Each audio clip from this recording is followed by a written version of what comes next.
Good morning class. This is your economics lecture. Today we are going to start with the next topic, that is consumption function. ये बहुत important topic है इस chapter का.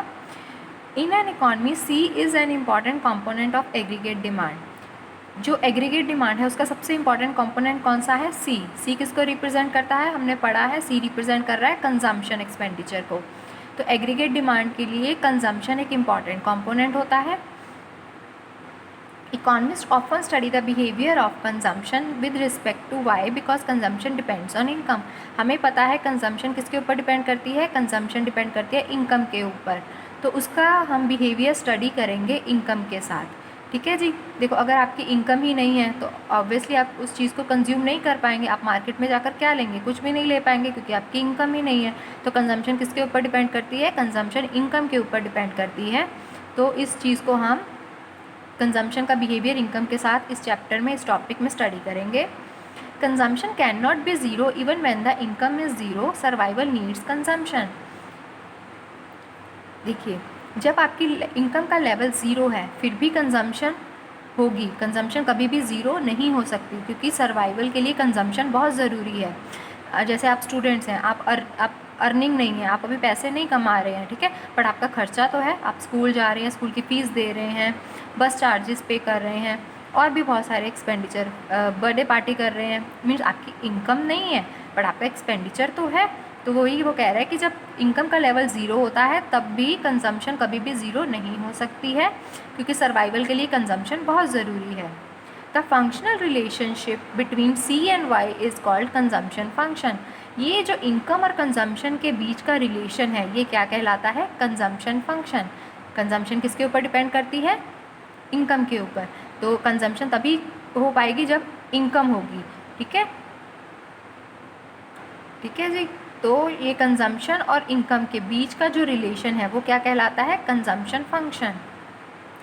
Studying the behavior of C with respect to Y, the economists have identified the following points as of central significance.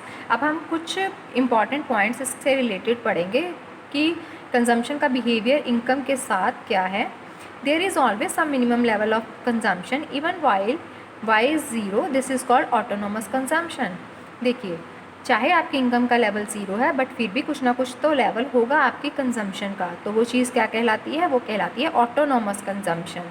आपकी income का level zero फिर भी आप कंज्यूम कर रहे हैं.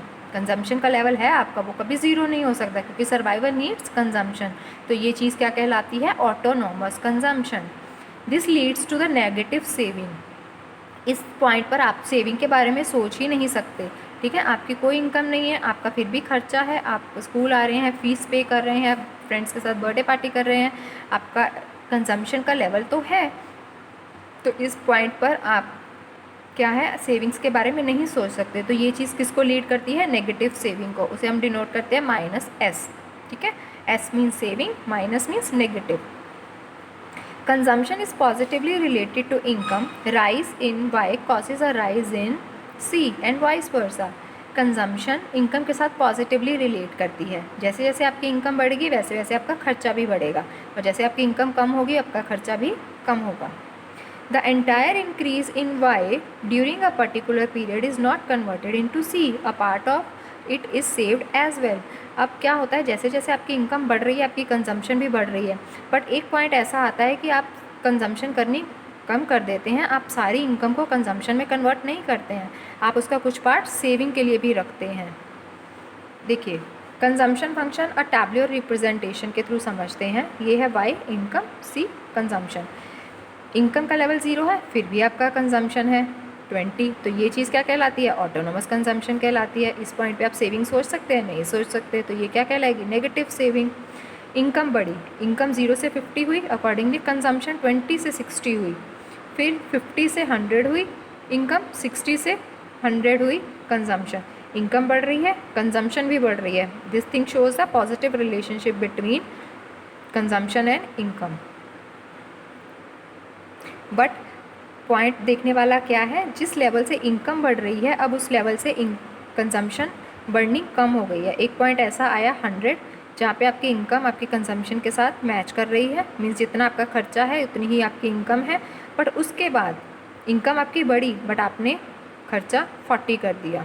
ठीक है, मीन्स आपका कंजम्पशन अब कम होना स्टार्ट हो गया। ये चीज़ ये शो करता है कि आप अब सेविंग की तरफ सोच रहे हैं, कि आप अपनी पूरी इनकम को पूरे खर्चे के ऊपर पूरा कंज्यूम करना नहीं चाहते। इस चीज़ का डायग्रामेटिक रिप्रेजेंटेशन देखते हैं। एक्स एक्सिस पे आपने इनकम लिया, वाई एक्सिस पे आपने कंजम्पशन लिया। जब आपका इनकम 0 है तब आपका कंजम्पशन 20 है, it means this thing shows the autonomous consumption. फिर एक पॉइंट ऐसा आया जब आपकी इनकम आपकी कंजम्पशन के बराबर हो गई, दैट इज़ 100। ठीक है, उसके बाद जब आपकी इनकम बढ़ी आपका खर्चा 140 हुआ। इट मीन्स ये पॉइंट, ये लाइन जब हमने लगाई तो ये क्या है, अब इनकम ऊपर है, कंजम्पशन नीचे है। ये पॉइंट ब्रेक इवन पॉइंट कहलाएगा जब आपकी इनकम आपकी कंजम्पशन के बराबर है। ये क्या है, break even point. It means जितनी आपकी इनकम है उतने ही आपका खर्चा है।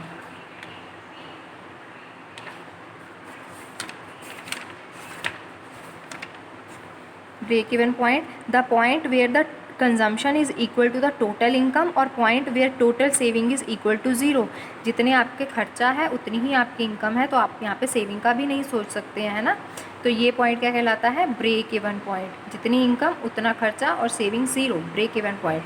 अब देखें, जब मेरी इनकम 0 थी तब भी मेरा खर्चा था, इस चीज़ को मैंने बोला ऑटोनॉमस कंजम्पशन। ठीक है, तो यहाँ पे ये चीज़ कंजम्पशन ज़्यादा है, इनकम कम है। एक पॉइंट आया जब पे इनकम और कंजम्पशन बराबर हो गए, उसके बाद क्या हुआ, इनकम बढ़ी बट हमने खर्चा कम किया। खर्चा किया 140, इनकम बढ़ी 150। तो अब इनकम ज़्यादा है, खर्चा कम है। मीन्स इस ब्रेक इवन पॉइंट के बाद आपने सेविंग का सोचना शुरू कर दिया कि आप अपनी पूरी इनकम को खर्च नहीं कर रहे हैं, कुछ पार्ट सेविंग भी कर रहे हैं। ठीक है, तो ये है functional relationship between income and consumption.